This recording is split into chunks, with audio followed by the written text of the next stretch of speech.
आप सबको मालूम है कि आज आप सबको नियुक्ति पत्र हाथ में मिलने वाला है और बड़े पैमाने में आपकी संख्या भी है। और इतना है कि आप हॉल में भी नहीं अट पा रहे हैं, कुछ लोग बाहर भी बैठे हैं। जो बाहर बैठे हैं उनका भी मैं हार्दिक अभिनंदन करता हूं, शुभकामनाएं देता हूं।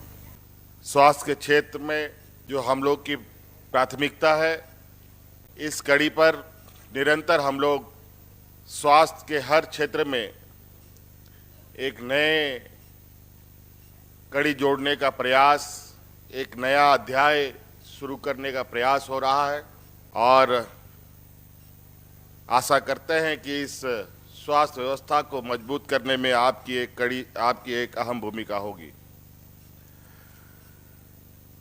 आप लोग खुश हैं ना? बिल्कुल खुश हैं। चलिए, बहुत बढ़िया। और इसमें मेल और फीमेल दोनों की सहभागिता दिख रही है यहाँ पर लिस्ट में। और आज के दिन में सभी काम महिला पुरुष मिलकर कर रहे हैं और स्वास्थ्य के क्षेत्र में भी जहां हम नर्सेस को ट्रेनिंग देते थे, जहां विशेषकर फीमेल नर्सेस बन के तैयार होती थी, लेकिन मेल नर्स की बहुत अभाव राज्य में देखने को मिलता था। हमने विभाग को कहा है, कभी भी नर्सिंग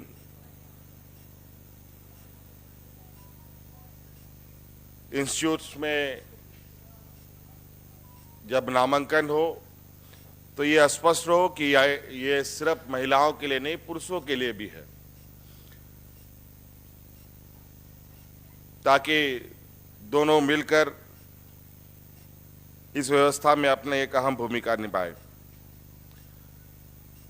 प्रधान सचिव साहब ने आपको बहुत विस्तृत रूप में बताया कि हम लोगों ने किस तरीके से राज्य में स्वास्थ्य सेवा को सुदृढ़ करने के लिए नए नए निर्णय मजबूती के साथ लिए भी और धरातल पर उतारे भी हैं।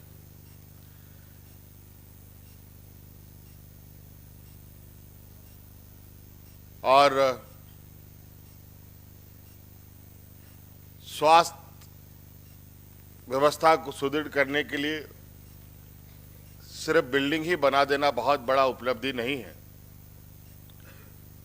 बल्कि उसमें डॉक्टर, नर्सेस, दवा, हर चीज की उपलब्धता भी आवश्यक है। इसको ध्यान में रखते हुए सभी अस्पतालों में, सभी सामुदायिक स्वास्थ्य केंद्रों में कैसे ये सारी चीजें बहाल हो, इस पर भी हम लोगों ने निर्णय लिया है। सरकार के स्तर पर अपनी एक मजबूत स्वास्थ्य व्यवस्था कैसे स्थापित हो, इस पर सरकार गंभीर है। और साथ साथ में इस राज्य में हमारे देश के, दुनिया के नामी गिनामी जो प्राइवेट जो प्लेयर हैं, जो स्वास्थ्य क्षेत्र में काम कर रहे हैं, उनको भी हम लोगों ने अपना सहयोगी बनाया है। अभी आपको मालूम है, कुछ दिन पहले ही एक विश्व स्तरीय अस्पताल का हम लोगों ने आधारशिला रखा है और उस अस्पताल के साथ जिनको हमने जोड़ा है, वो देश के अपोलो हॉस्पिटल समूह को हम लोगों ने जोड़ा है। इसके अलावा अभी रांची के थोड़ी ही दूर इटकी में भी अजीम प्रेमजी फाउंडेशन की तरफ से एक बहुत बड़ा मेडिकल कॉलेज का भी और हॉस्पिटल का भी काम चल रहा है। मुझे लगता है कि 1-2 सालों के अंदर इस राज्य में जो स्वास्थ्य को लेकर बहुत ओहापोही होती थी, दूर दराजों में लोगों को जाना पड़ता था, मेरा ये प्रयास है कि राज्य के अंदर ही हमारे लोगों को स्वास्थ्य सुविधा उपलब्ध हो सके। आज जिस तरीके से नए नए और आश्चर्यचकित करने वाली बीमारियां हमारे लिए चुनौती बन रही है और जिसका समाधान तत्काल राज्य के पास उपलब्ध नहीं हो पाता है, लेकिन आने वाला समय में ये निश्चित हम सुनिश्चित करने की कोशिश करेंगे कि इस राज्य में हर क्रिटिकल बीमारी का इलाज संभव हो सके। इसके लिए राज्य स्तर में भी काम चल रहा है और अपने प्राइवेट सहयोगियों के साथ भी हम लोग काम कर रहे हैं। और आपको ये भी मालूम होगा, मुझे लगता है, पता नहीं शायद मैं गलत नहीं हूं, तो इस राज्य में आम जनों के लिए भी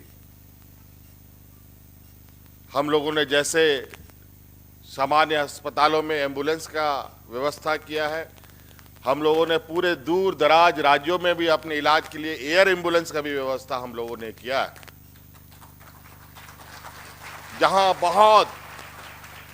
जहां लोगों को 10 लाख 15 लाख रुपए अपने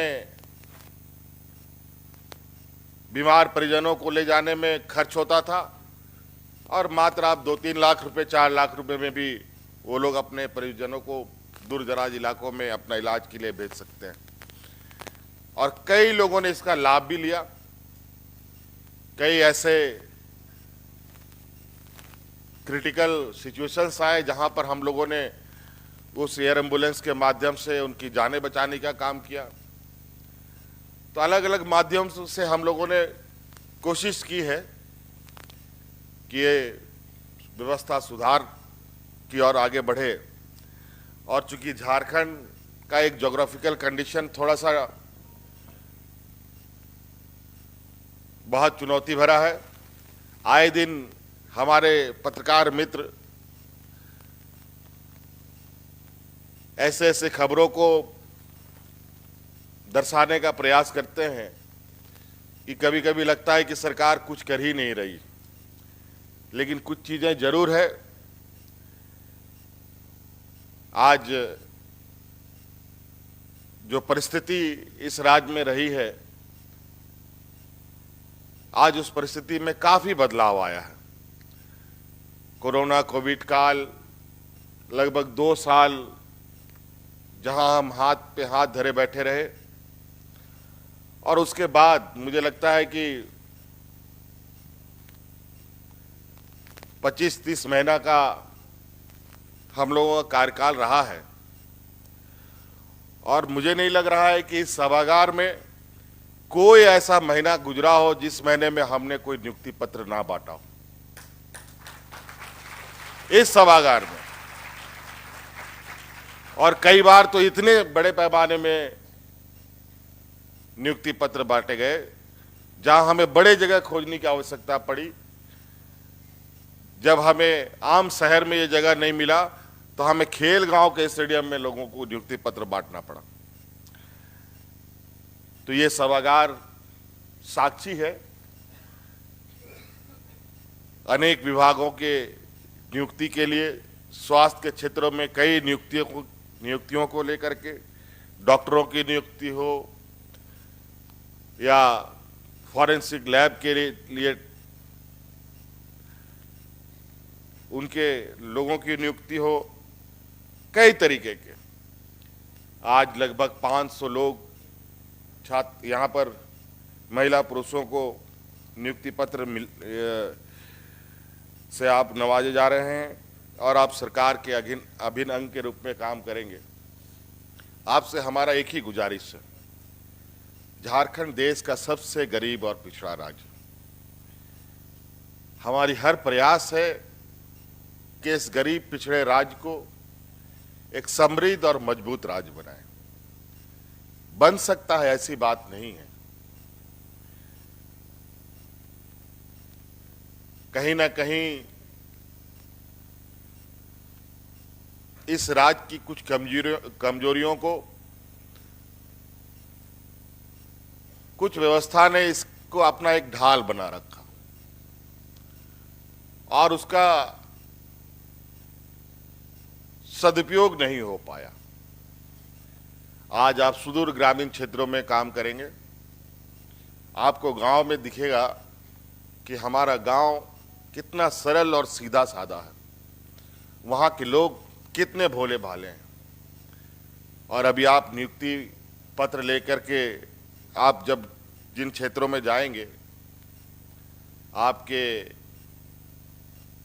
कार्यकुशलता से वो आपको अपने सरों पर बैठाएंगे। वहीं कई जगहों पर ऐसी शिकायतें आती हैं कि लोग नियुक्त तो हुए, लेकिन पता चला कि उस समुदाय केंद्र में महीने में एक बार दो बार लोग जा रहे हैं। मेरा आपसे ये आग्रह है, चूंकि आप सरकार के अभिन्न अंग के रूप में जुड़े हैं और जिसकी जिम्मेवारी हमें सरकार के द्वारा दिया जा रहा है और जो हम लोगों ने जिम्मेवारी उठाई है इस राज्य की जनता के प्रति, उसमें हम बिल्कुल खरा उतरने का हम प्रयास करें। हम उनको, जिनकी जिम्मेवारी हमें मिली है, अगर हम उन्हें धोखा देने का प्रयास कर रहे हैं तो ये भूल होगी हमारी सोच में कि यह हमारी बड़ी उपलब्धि है, यह हमारी सबसे बड़ी कमजोरी होगी और आने वाले समय में कहीं ना कहीं ये गलत विचार हमारे जीवन को भी प्रभावित करता है और खुद को भी प्रभावित करता है।